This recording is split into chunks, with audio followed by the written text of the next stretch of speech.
बिस्मिल्लाहिर्रहमानिर्रहीम। नाज़रीन, जैसा कि एविडेंस के बारे में ऑलरेडी मैंने इससे पहले भी 2 वीडियो अपलोड की थी। एक वीडियो जो आर्टिकल 113 के बारे में है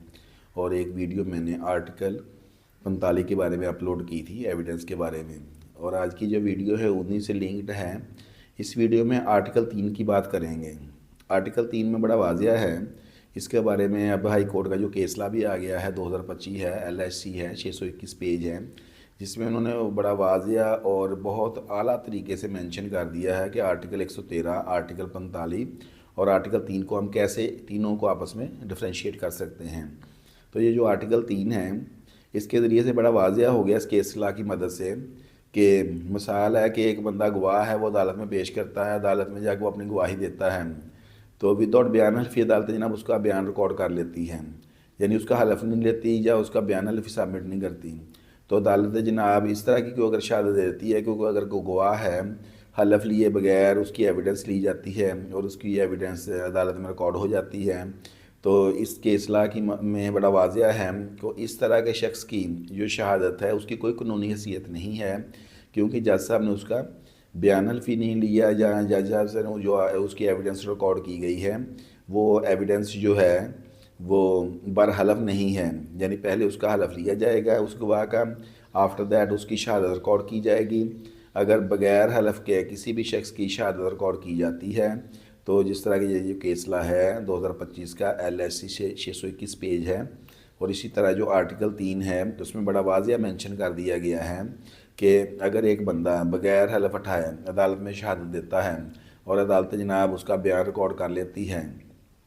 तो इस तरह की शहादत की कानून में कोई हैसियत नहीं है, यानी उसको कोई कानूनी हैसियत हासिल नहीं है और ऐसी शहादत का केस के ऊपर कोई असर नहीं पड़ेगा। तो इसीलिए आर्टिकल 3 में बड़ा वाजिया है कि अदालत जनाब के लिए ये लाजम है कि जब अदालत जनाब किसी भी शख्स का बतौर गवाह, बतौर मुद्दई, बतौर मुद्दला अगर बयान रिकॉर्ड करती है, तो जब अदालत जनाब ने उसकी शहादत लेनी है तो अदालत जनाब ने उसकी शहादत बरहलफ लेनी है,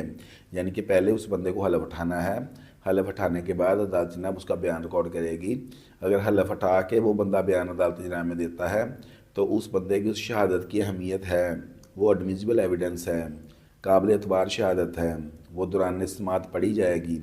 उसकी अहमियत होगी केस को का फ़ैसला करने में। अगर वो शख्स बरहलफ